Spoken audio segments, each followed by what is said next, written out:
Ghost Beast! Ghost Beast. Ghost Beast! A horror podcast. I'm Todd. I'm Becca. And together we're going to watch every single horror movie, which is why today we watched Dead Silence from 2007. It's directed by James Wan. He made this with Lee Wanell, which is the dream team that also made Saw. This is what he made like right after his breakout with Saw, but it's before Insidious and The Conjuring. Okay. Which is, I think, what a lot of people know James Wan for. Maybe a little surprising he made it over this hump and came out okay. Because this one, from what I saw, it wasn't exactly a box office success. It seems like there might have been like studio meddling. Oh, okay. Which is a tale as old as time. Yeah. But this movie was a recommendation from a friend of ours. Mm-hmm. So decided to check it out. It's in the little fucker subgenre, I think, which is a subgenre that used to scare the absolute living shit out of me when I was a kid. And I think that's one of the funny things about this movie is that, like, it is always fascinating to see what movies scare people. Mm-hmm. You know, because the person who recommended this, okay, not throwing any shade, but they said that this was like one of the scariest movies they'd ever seen. And it's very interesting. It tells you a lot about a person. It does. But I also I think there's just something that happens when you're a kid that you get thrown into a category somehow by God knows what. Oh yeah. I mean, I'm being serious when I say it's fascinating because in my case, I have movies from when I was a kid that still live rent free in my head.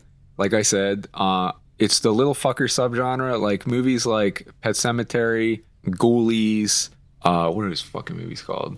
Puppet Master. Mm-hmm. These fucked me up. I don't know what it is about when you're a kid seeing toys and little shit come to life. That was the shit that gave me nightmares. I mean, we talked about it in the Tales from the Hood episode, that when all the dolls come to life. Yeah. That was the scariest shit in that entire movie. You know, what's so funny about that is I don't really think I had that as a kid with movies, at least, until I was 10 and I got a Furby, and that fucking thing would just, I don't know why it would turn on by itself. I took the batteries out. I tried everything, and that thing still made noise in the middle of the night. So that's what I think kind of initiated me. Yeah, that thing did have weird eyes and that weird little mouth. I never liked the Furby. Always thought it was a little freak. No, I didn't like it either. It creeped me out. At first I think it was oh, this is cool. And then immediately at night it was this is not going to work. Parents just jumped on that bandwagon. Yeah, I think it was my grandparents that got it for me. That makes sense. Yeah. That is an episode idea I had, though, is to go through what subgenres really fucked us up over the years. Can you think of one from when you were a kid that was the thing that you hated the most? It honestly might have been ghost stories and stuff. I think, because I think Goosebumps was really big around that time, and Goosebumps and Are You Afraid of the Dark used to scare me as a kid. I never got into Goosebumps, but Are You Afraid of the Dark? Yeah, I think that's universal for our age group. Yeah, I remember the books and the show both kind of equally fucking me up. Yeah, with different things. That makes sense. But even nowadays, I was just talking to someone about Nope, and how that was something that fucked me up. That's, I don't think that's universal, but that gave me a crisis for a few weeks. It was a problem. Yeah, I was concerned. I was. So I mean, I can't judge what scares people. No, that's a very personal thing. Yeah. Now, did I think this was very scary? I don't know about that.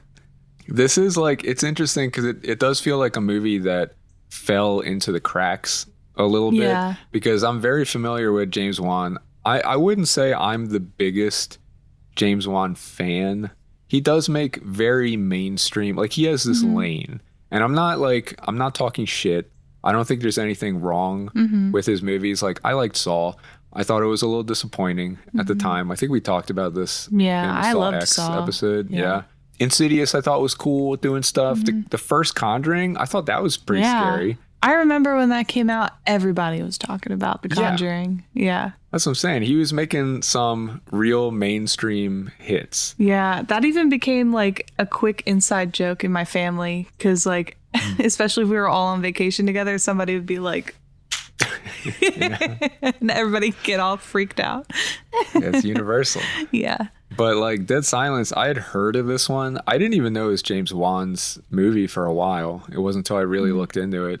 For those who also don't know about this, when I say it's a little fucker movie, it's specifically little ventriloquist dummies. Like that is the little fucker that's in this movie. Is this like a new unofficial or official subgenre? What? Little fuckers? I think I've always kind of thought of little fucker movies. I mean, it makes sense. We're watching Critters next year. That's another little fucker movie. Shows you where I was at when I was a kid. But it's like, it feels very James Wan. Let's be real. Like, there's so many things in this movie. Like, even the way, like, it's color graded. You mentioned, like, there's just something about, it's like this weird green tone to stuff in it. And the editing, like, there's parts that are like, Jesus Christ, like, this just looks like Saw, you know? We'll get into that later, but, like, he's a hit maker when it comes to making these mainstream ideas. Because even this, it is such a standard ghost story where it's just like this ghost, don't scream when this ghost is around or she'll turn you into a doll. And that's like, that is the whole thing in this movie. It's like a whole mystery around that. It's got what's that fucking guy's name from True Blood? Oh yeah, Ryan Quanten, the hot redneck. Nice seeing him pop up. I really didn't know he was in this, and it's like, damn, where did he go? I know. I was wondering that. I was like, oh, he had such like a flourishing career. I haven't seen him in a while. He was in that movie Glorious, which is really cool. Remember that one? Oh, right, yeah. In the bathroom. Yeah, that was funny. That was a cool movie. Yeah. It's funny? I don't know about that. I mean, the whole concept as a whole is pretty funny. Do you remember that movie? Are we thinking about the right movie? Are you thinking of the right movie? It's the one where he's trapped in the bathroom with the, like... Yeah, but isn't it like the whole concept is like glory hole? Is it not? No, we gotta edit that out. That cannot. I think we have very different memories of that movie. I need to look that. We're gonna that later. Look, we'll watch it again at some point. I don't think we covered that one. Anyway, he's back. I don't know what else to say. I'm not hating. This one just didn't really do a lot for me, but I'm glad I saw it. I think for me, it felt very like early 2000s, I guess late 2000s, you know, like in that way was oddly nostalgic, which is concerning to think about. But I think especially having the lead actor, Ryan Quanten, that also I feel like made it feel like True Blood times for me. So that was enough to kind of, I don't know. I guess I like kind of reframed like, okay, it's 2007 and I'm watching this kind of thing. It felt very like proto Conjuring. Like even the way that the ghost lady looks in this, it just looks like someone out of The Conjuring or The Nun or something like that. The way it handles all the scares, like it is so James Wan. It so is like in that style. And the way that fucking doll is casting side eyes on everything.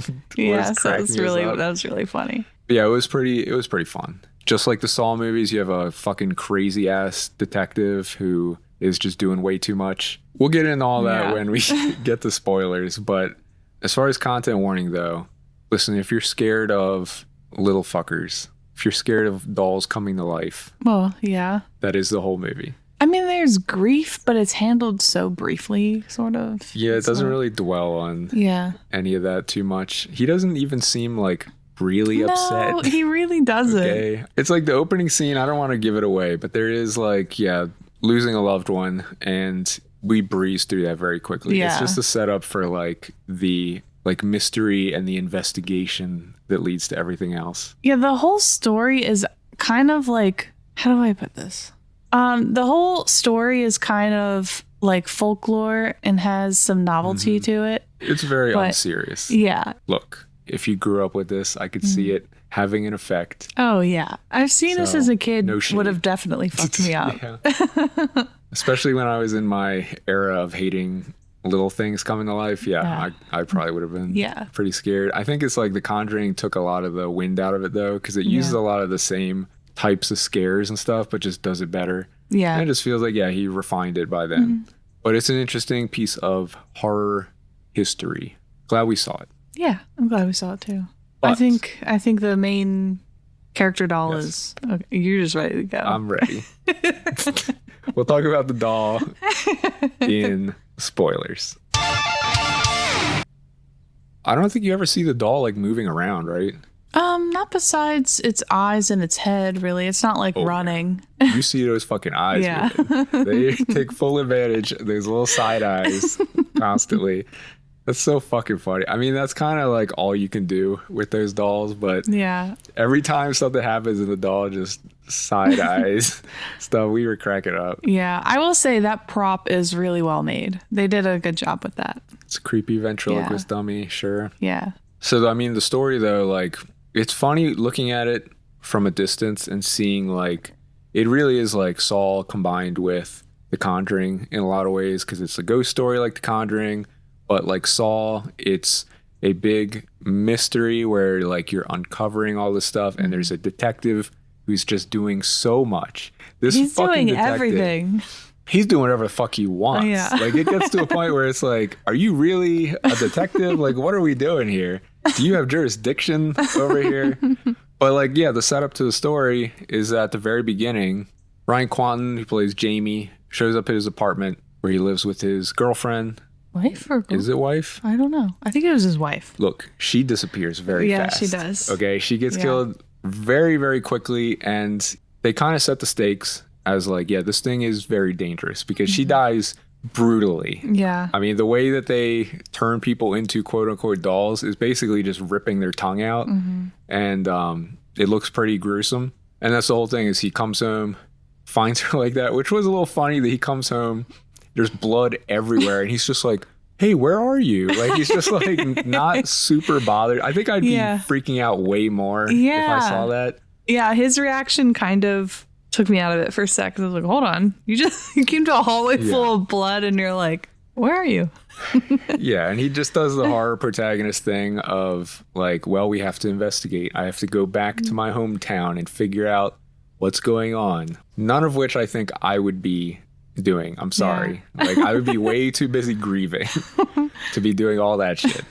Yeah. He immediately goes on the lookout for whatever it was. I feel like this went by so fast and it took me a second to understand because he goes to his town. Is it? It's just like 1 or 2 days? Yeah, it's very quickly. Yeah. But he goes to this town that's like all abandoned and it's like, oh, his dad lives here. Yeah. And it's just so much that's like, wait, this is all like the way it's fitting together is very weird. Yeah, that happened for me too, especially when we found out it was his dad because I was like, you didn't think about... It's a big coincidence. Yeah. But I guess that's the idea is he recognizes the doll because it's tied to his hometown in some way. It's like this local history about this woman who's like a old-timey ventriloquist. I guess wasn't she like blamed for kidnapping a kid who was harassing her at a show. It felt like a Freddy Krueger type thing where the town like did mob justice on her. Yeah, it kind of seemed like they try to make it look like she's vindicated for doing it, like she was like tortured, I guess. They also find the kid turned into a doll at the end. Listen, I'm a little lost. Okay. I don't know if I'm gonna watch this again to clarify, but it was like this mob justice where I think they burned down the theater with her in it. Is that the thing? I'm not sure. I might have missed that somehow. I'm sorry.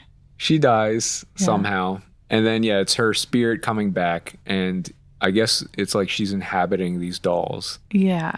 And inflicting her revenge on everyone who is involved. Mm-hmm. It's like I said, very standard ghost story. I'm sure this is very entertaining to listen to us like trip through remembering the story. Okay, I might be wrong, but I think the whole concept of like the perfect doll, which they kept showing, is that her granddaughter, how they're related. Wasn't the woman that was... Okay, this is going to be a lot. This is like red strings all over the place. So wasn't... Somebody's listening to this right now. Like, you guys seriously don't understand. Our friend probably. Yes. Very frustrated. I think the woman dating the dad is the granddaughter or whatever, or she's a doll that this lady made, and she possesses that lady in order to get revenge on everyone in the town. I'm just staring into space because there is a whole thing where when he meets his dad, immediately we were like, what is going on with his dad? Is he turning into a doll? Because he just looks he looks like a fucking doll. He like, looks like a husk of a person. He has the like ventriloquist dummy outfit with a little bow tie and shit. It's like, what is going on here? I will say, I saw all that and still like ignored it, and I was like, there's no way. And I did not see that coming. I will say that twist reveal was good, because I was like, I did not see that. We'll work our way up to the ending. I just thought that was funny. I also thought it was funny that when he's in the house, there's all these paintings of like his dad and his mom, but his mom was like painted out. And it's like, that seems like so much effort to do that. That was funny. Just a funny detail. Like, okay. Yes. And like, who is this younger woman who is with him? Like, I don't know. And it sets it up as like, I guess he was like the shitty dad who pushed Jamie away. So he's still like kind of resentful over all that. It's throwing out a lot of this weird information that at the time is like, what, I don't know what to make of any of this, but sure. It's like they're setting him up to look like an asshole, but then they're like, well, wait, no, hold on, he's actually a good guy because he pushed him away on purpose to save him. We're getting there. The whole crux of the movie is that like the place is a ghost town because apparently this fucking doll has been slowly killing everyone in the entire town, which is a little extreme. And I think like the only people who seem to be left are at the like funeral home. Mm-hmm. And this guy, he is just shitting his pants over these fucking dolls and this lady. I did think it was interesting when they're in the funeral home, there's the part where his wife is like hiding in that crawl space. And immediately I was like, Chekhov's crawl space. Like, we're definitely coming back to this. Yeah. We're definitely going to have like a Conjuring level scare happening here. And I think that's like the way I'd sum up a lot of the scares in this movie. I don't know why they were so ineffective on me. Like, I want to give them credit, but like that was one where when he gets trapped in the crawl space, it was like, ooh, this is a creepy ass setup. Let's see. It did nothing for me. Had like no effect. That's how you felt there? I also felt the same way. I do think one of the first scenes where the woman was under the sheet, that was scary to me. Oh, in the very beginning? Yeah. Okay. That kind of got me. Is that your favorite scene? Yeah. I like the way it looked too. That was when he found his girlfriend. Yeah. And she was underneath the sheet, and when he pulled it back, you get that big reveal. Yeah. I don't know. Overall, I don't think I was like scared, but like I could appreciate what was happening. That's the thing. It felt like you can see the prototype of The Conjuring, because like that scene under the crawl space is like so Conjuring. The way that like the hand comes and she like creeps out, and they do a lot of jump scares with her creepy face. And it's like, you can feel how James Wan is like honing this. Yeah, I do think the like dirty little hand is very effective, actually. Yeah, specifically. If you use that dirty little hand well, it can be very creepy. Yeah. I feel like Insidious has a lot of dirty little hands. Like, The Conjuring has dirty little hands. Oh, yeah. It's dirty little clapping hands. But as the movie goes on, we're uncovering the mystery. And the detective is just constantly being a fucking dickhead and getting in the way. And then at the very end, when they go back to the theater, there's like a team up because finally he realizes like, oh, there is something going on here. And you can't really blame him. It does sound crazy on face. When Jamie is saying like, no, you don't understand, the doll's haunted and I have to put him in a grave. It's like, you can see why the detective is like, okay, bud, like whatever the fuck you say. But I think it's like they're in the theater and he hears like a voice calling to him, and that's when it might be in the funeral home. No, it's in the theater. That's when they finally team up. I thought it was like, it kind of sucked that the detective just gets fucking murdered not long after that. It's like, damn. But the part when they finally get up to like the attic or whatever, and you find the body of this little kid who's been turned into a puppet. That was another one where like it felt like, man, this should have hit way harder. But it was a cool idea. That's like, it's pretty gruesome. I can appreciate that the scare was there. I think I'm desensitized. Well, I think before that, even we skipped right past it, is the part where it's revealed that his dad is just a fucking puppet. Yeah, that. I will say that for a moment I was like, oh shit. Listen, I mean, maybe not very realistic, because I think like she's controlling him with like a stick in the back of his head. Yeah, like perfectly cut out. He's just like perfectly acting like a normal person. It's a ghost puppet. I don't know, but like that reveal, it was funny on the one hand because it's so Saw. Like they do the like quick editing. You almost are waiting for like the theme song of Saw to come in. You know, like it does at the end of all those movies. It's exactly like that. But I actually was like, oh shit, like I wasn't expecting that.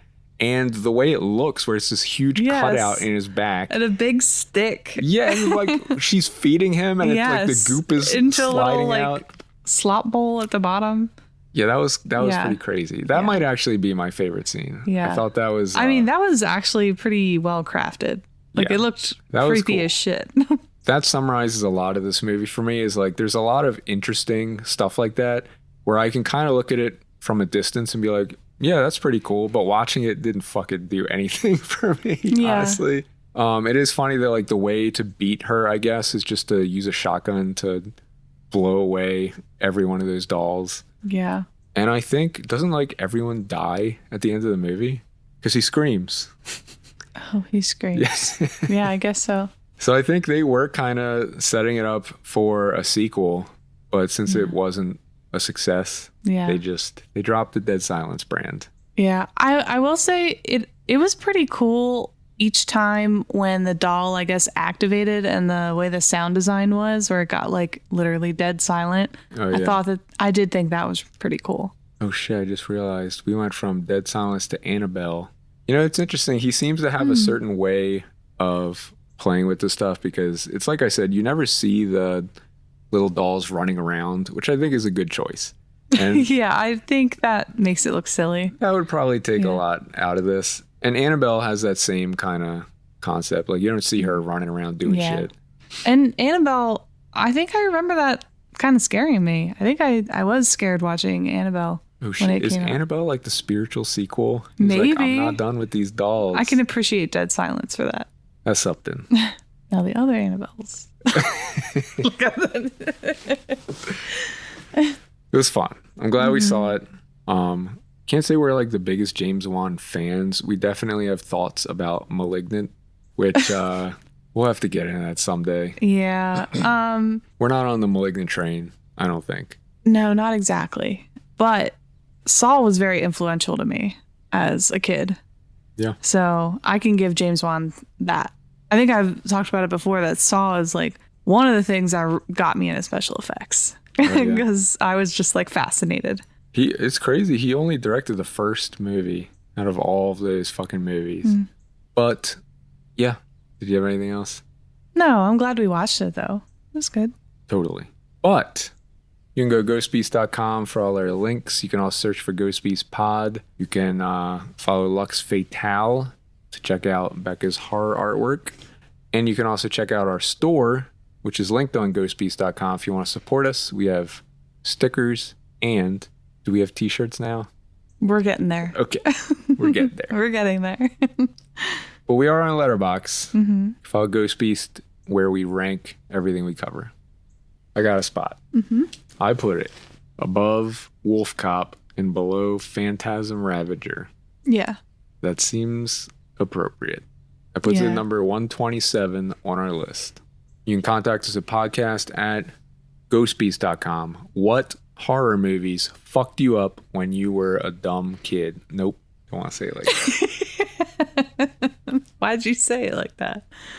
What horror movies fucked you up when you were a child? We gotta cover more of those. Yes.